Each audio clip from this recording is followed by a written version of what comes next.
When you arrived here, just what were kind of the early tells that 12-0 could actually happen?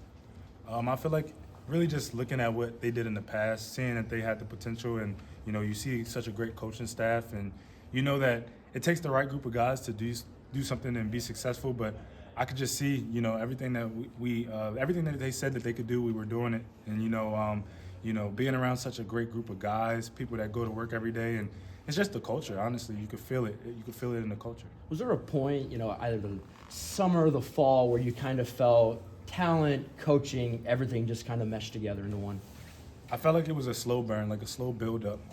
We seen that we had the talent in winter workouts before we could even practice. You see guys in the weight room and in the field, on the field, and you're like, okay, he's got talent, and we just got to put it together. And I feel like the coaches did a great job throughout spring ball, making sure that everybody was ready to kind of gear up, and we were kind of clicking on different cylinders, but we were able to really fine-tune some things over spring ball into fall camp, and I think it's been a slow build-up throughout the season as well, but I feel like we knew that we had the tools, we just had to put it on the field.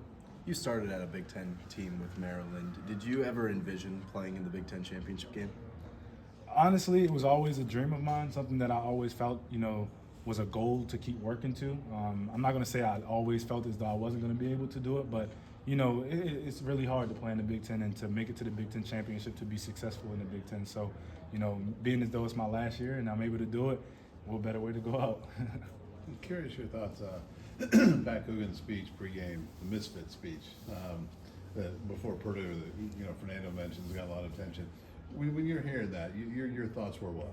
I resonate with it just because I felt like I was at a place where, maybe I wasn't wanted or wasn't valued the way that I thought I could be, and, kind of getting out of there and trying to find a new avenue. So when I heard it, it wasn't like a slap in the face type of thing. It was pretty much like, yeah, like I was at a program that kind of told me, hey, you're not in our future plans. And it was like, I got a second chance. I always preach that God doesn't always, bless you the way that you think you should be blessed, but he blessed me that way. He put me in a position to kind of elevate myself, and being a misfit or being somebody that had to kind of go out on a limb and take a leap of faith, it put me here. So I'm really glad, really humbled to be around such a great group of guys, and it fueled me. It made me go out there and play to the best of my potential. So it was a great speech. As far as the game goes, a lot gets made about Ohio State's rushing defense. I think they're third or fourth in the country against the rush. When you look at them, what are some things you go, okay, this is a big challenge, but maybe this is something we can do? They have a really experienced front seven. They got a great group of guys that I feel like are really athletic. Honestly, they jump off the film when it comes to being athletic and flying around on the field. I feel like they are really gap sound and athletic, but sometimes I feel like we could possibly make them pay in certain areas as just getting vertical on them, because I feel like when we run sideline to sideline, it makes it easy for them because they're fast, they're athletic. But if we can kind of get on them, jump on them, we might be able to have some success in the run game. To that point, even in some of the games where like the total rushing number hasn't been huge for you guys, Oregon, Iowa, you've still been able to tear off some explosives that have flipped fields, sustained drives. What has been the key, even if maybe down to down the defense is playing well? What's been the key to you guys being able to tear off a few impactful explosive runs? Just trusting the process, honestly. I always say that those guys are on scholarship too. That's like a joke that I always tell people, because it's not always going to be perfect. Coach Miller does a great job preaching to us that sometimes you're only going to get 2 yards on a run. You're only going to get back to the line of scrimmage on a run. But just focusing on the minor details and making sure that we try to attack as much as we can. We'll break some off eventually. And, my job as a running back is to kind of be the eraser. So, when I get the ball, everything's not going to be blocked perfect every time, but I have the faith in myself and my teammates that I can kind of make a guy miss here or make a guy miss here, and I can kind of get some extra yards. And anything to help the offense keep clicking and moving forward, getting first downs, I'll do the dirty work and get it done. What have you seen from Fernando all season long, and what makes you confident that he can lead you guys to a Big Ten championship? Just his leadership, honestly. You guys see him on the field. You see that he can make every throw and he can extend plays with his legs. He's a great leader, though. I feel like his leadership qualities outweigh a lot of those things because he knows how to command the offense. He knows how to command the team. And I feel like he's very poised. We're playing probably the toughest game of our season to this point, this Saturday.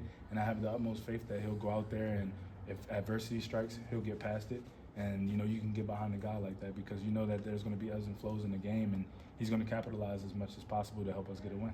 2 more for Roman. On Pat, what makes him the right guy to deliver those types of pregame speeches? Pat Coogan is, you know, the testament of hard work, dedication, and football knowledge. Like, he goes to work, he's about his business, and, you know, he just knows how to be a leader, like I said about Fernando. You know, he's one of our captains.